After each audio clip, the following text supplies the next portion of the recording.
विलासनगर का राजा मदनपाल, एक ऐसा शासक जिसे राज्य या प्रजा की कोई चिंता नहीं थी। वो बस भोग विलास और अय्याशी में डूबा रहता। रानी प्रेमलता उसकी इन आदतों से हमेशा दुखी रहती थी, लेकिन किस्मत ने करवट ली। रानी गर्भवती हुई। 9 महीने बाद उसने जन्म दिया, एक अद्भुत और अनुपम सुंदर कन्या को, राजकुमारी तारावती।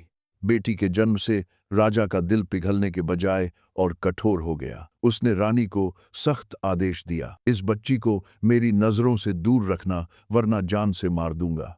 समय बीतता गया। रानी प्रेमलता ने अपनी बेटी को स्नेह और ममता से पाला। तारावती बड़ी हुई तो उसकी सुंदरता और बुद्धिमानी की चर्चाएं पूरे राज्य में होने लगीं। जब वह 10 साल की हुई तो उसका विवाह प्रतापगढ़ के राजकुमार अभिमन्यु से तय कर दिया गया। लेकिन किस्मत ने फिर एक क्रूर खेल खेला। जब तारावती 18 की हुई तभी उसकी मां बीमार पड़ी और धीरे धीरे जीवन से हार गई। जाते जाते रानी ने राजा से आखिरी प्रार्थना की, महाराज, जब तक बेटी अपने ससुराल न जाए उसकी रक्षा कीजिए और धूमधाम से उसे विदा कीजिए। राजा ने कसम तो खाई, पर उसका मन कुछ और ही सोच रहा था। मां के जाने के बाद राजा ने पहली बार तारावती को देखा। उसकी आंखों में पिता का स्नेह नहीं, बल्कि वासना की गंदी छाया थी। राजा रात भर उसकी छवि में डूबा रहा, जैसे सुध बुध ही खो बैठा हो। अगली सुबह उलझन में डूबा राजा एक साधु के पास गया। उसने चालाकी से सवाल किया,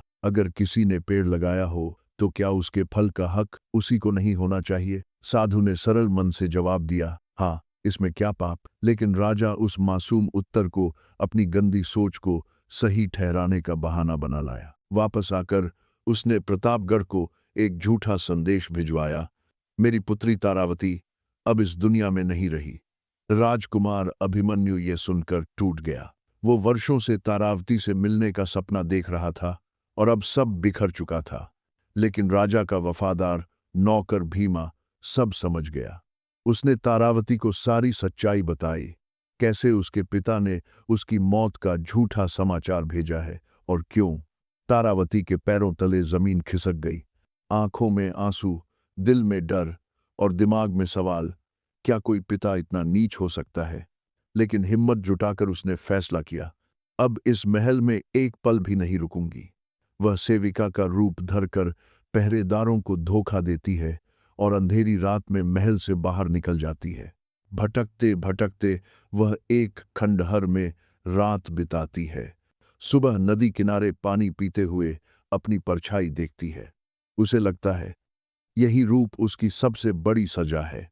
अगर मैं क्रूप पैदा हुई होती तो शायद ये दिन कभी न देखना पड़ता। आंखों में आंसू लिए उसने अपने ही रूप को मिटा दिया। पूरे शरीर पर कालिख पोतकर उसने खुद को पहचान से दूर कर लिया।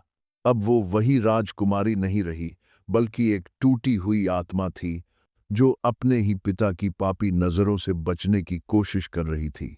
कभी कभी सुंदरता आशीर्वाद नहीं, सबसे बड़ा अभिशाप बन जाती है।